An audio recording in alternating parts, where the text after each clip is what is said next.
ہم پاکستانی ہیں اور پاکستان ہمارا ہے، پورے کشمیر میں ایک ہی نعرہ ہے۔ جموں کشمیر پر مودی کے آغاز شبانہ اقدام کے 7 سال مکمل۔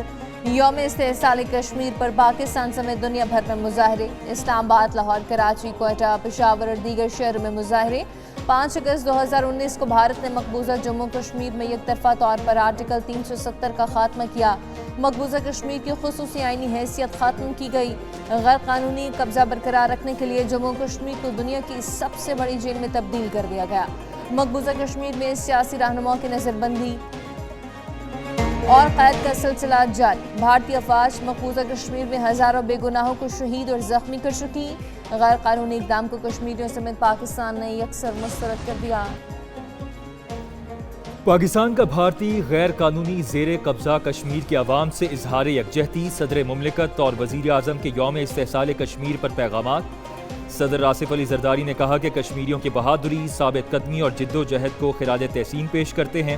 بھارت نے جموں کشمیر کی عالمی طور پر مسلمہ متنازع حیثیت بدلنے کی کوشش کی۔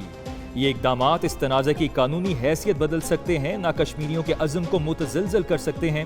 وزیر اعظم شہباز شریف نے کہا کہ بھارتی اقدامات بین الاقوامی قانون اور سلامتی کونسل کی قراردادوں کی خلاف ورزی ہیں۔ ان اقدامات نے بھارتی ریاستی جبر میں اضافہ اور بنیادی آزادیوں کو محدود کیا۔ بھارت نے مقبوضہ علاقے کا آبادیاتی تناسب بدلنے کی مغلوب کوششوں کو مزید تیز کیا۔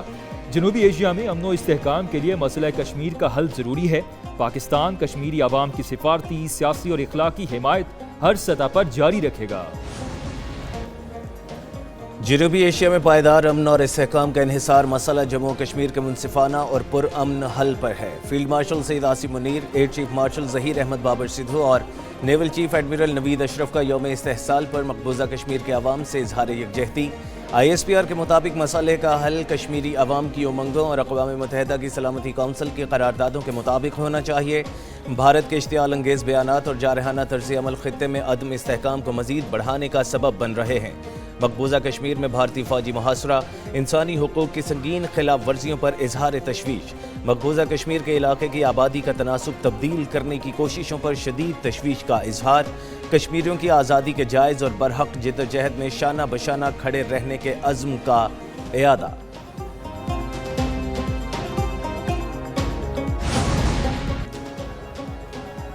بھارت کے 5 اگست 2019 کے یک طرفہ اقدامات کی شدید مذمت۔ ملک بھر میں یوم استحصال کشمیر، مختلف شہروں میں ریلیاں اور تقاریب کا انعقاد۔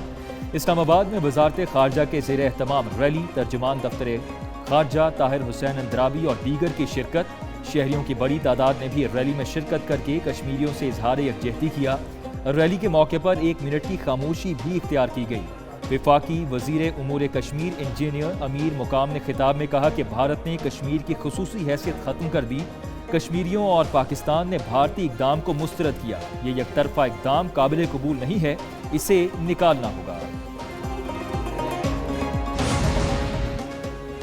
یوم استحصال کشمیر، ملک بھر میں کشمیری عوام سے اظہار یکجہتی کے لیے ریلیاں، تقریبات اور اجتماعی دعا۔ اکھاڑا، چنیور، پیر محل، پاک پتن، قصور، حافظ آباد، لیا، کمالیہ، مظفر گڑھ، راجن پور میں ریلیاں۔ لیاقت پور، صادق آباد، صاحبال اور دیگر شہروں میں لوگ باہر نکل آئے۔ ضلع انتظامیہ، سرکاری افسروں، طلباء، اساتذہ، صحافیوں، تاجروں، سماجی شخصیات اور شہریوں کی بڑی تعداد نے شرکت کی۔ شرکا نے کشمیری عوام سے بھرپور اظہار یکجہتی کرتے ہوئے حق خود ارادیت کی حمایت کا اعادہ کیا۔ بھارتی مظالم اور 5 اگست کے اقدامات کے خلاف احتجاج کیا اور بینرز اور پلے کارڈز اٹھائے۔ مختلف مقامات پر 1 منٹ کی خاموشی بھی اختیار کی گئی۔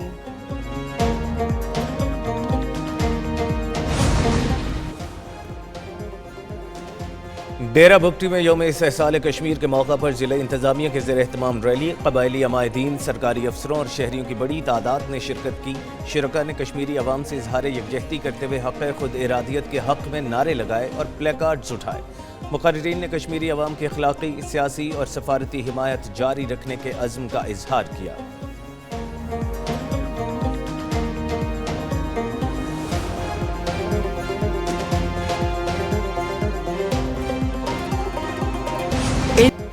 تمہارے ساتھ تھے اور ساتھ ہم رہیں گے۔ یوم استحصال کشمیر کی مناسبت سے ISPR کا نیا نغمہ آزادی جاری۔ نغمہ کشمیریوں کی پاکستان کے ساتھ مکمل وابستگی اور یکجہتی کا آغاز۔ دل کو چھو لینے والے بول اور ولولہ انگیز دھن کے ساتھ یہ نغمہ امید، استقامت اور عزم کے احساس کو نمایاں کرتا ہے۔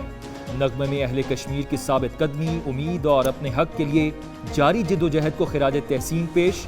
جنت نظیر وادی کشمیر میں بھارتی قتل و غارت اور خواتین و بچوں پر بہیمانہ مظالم کو اجاگر کیا گیا ہے۔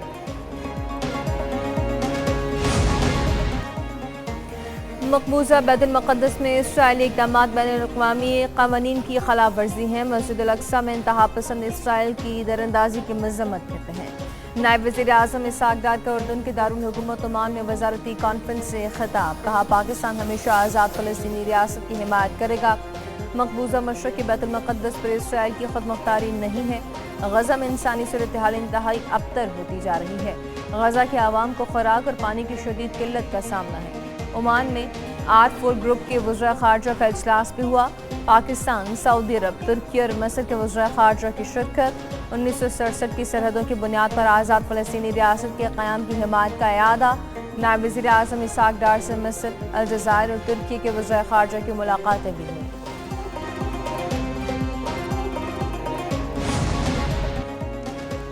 وزیر اعظم شہباز شریف کے دورہ سعودی عرب کا شیڈول طے پا گیا۔ وزیر اعظم شہباز شریف کل شام 2 روزہ دورے پر سعودی عرب روانہ ہوں گے۔ وزیر اعظم کے ہمراہ اعلیٰ سطح کا وفد بھی ہوگا۔ وزیر اعظم شہباز شریف سعودی ولی عہد محمد بن سلمان سے اہم ملاقات کریں گے۔ ملاقات میں دو طرفہ تعلقات، خطے کی صورتحال زیر غور آئے گی۔ امریکہ ایران جنگ اور امن مذاکرات سے متعلق بھی تبادلہ خیال ہوگا۔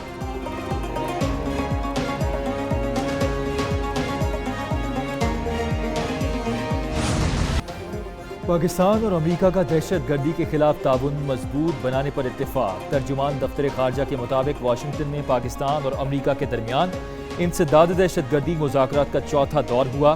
داعش، القاعدہ، TTP، BLA کے خلاف تعاون جاری رکھنے کا عزم، دہشت گردی سے نمٹنے کے لیے مشترکہ حکمت عملی پر تبادلہ خیال۔ مشترکہ اعلامیے کے مطابق سرحدی سیکیورٹی بہتر بنانے پر بھی تفصیلی بات چیت ہوئی۔ دونوں حکومتوں کا علاقائی امن، خوشحالی اور استحکام کے فروغ کے لیے دیر پا انسداد دہشت گردی تعاون جاری رکھنے پر اتفاق۔ ایران کے ساتھ مذاکرات اچھے چل رہے ہیں۔ معاہدے سے متعلق 48 گھنٹے میں پتہ چل جائے گا۔ اگر ایران دوبارہ پیچھے ہٹا تو اسے سنگین نتائج کا سامنا کرنا پڑے گا۔ امریکی صدر ٹرمپ کہتے ہیں کہ آبِ ہرمز بہت جلد کھل جائے گی۔ ہرمز نہ کھلی تو ایران کو سخت فوجی کارروائی کا سامنا کرنا پڑے گا۔ امریکہ بڑا حملہ کرنے والا تھا۔ ایران نے مذاکرات کی درخواست کی۔ اگر ایران کے ساتھ مذاکرات ناکام ہوئے تو واشنگٹن انتہائی سخت جواب دے گا۔ کسی بھی ممکنہ معاہدے میں ایران کے جوہری ہتھیار حاصل نہ کرنے کی ضمانت شامل ہوگی۔ اگر تہران معاہدہ نہیں کرتا تو صورتحال اس کے لیے بہت خراب ہوگی۔ ڈیموکریٹس کی پالیسی امریکہ کو تباہ کر دیں گی۔ سوشلسٹ اور کمیونسٹ نظریات کے زیر اثر چلنے والے شہر بدحالی اور گندگی کا شکار ہیں۔ آبنائے ہرمز میں بحری آمد و رفت کی بحالی کے لیے مذاکرات۔ امریکہ، ایران اور عمان عبوری معاہدے کے قریب پہنچ چکے۔ مجوزہ معاہدہ 60 دن کے لیے ہوگا۔ باضابطہ اعلان جلد کیا جا سکتا ہے۔ نشریاتی ادارے ایکزیوز کا دعویٰ، آبنائے ہرمز میں خلیج آنے والے تجارتی جہاز ایران کی حدود سے گزریں گے۔ خلیج سے روانہ ہونے والے جہاز عمان کے سمندری راستے سے گزریں گے۔ نظام ایران کے ساتھ رابطہ کاری میں نافذ کیا جائے گا۔ عبوری معاہدے کی مدت بھی مکمل ہوگی۔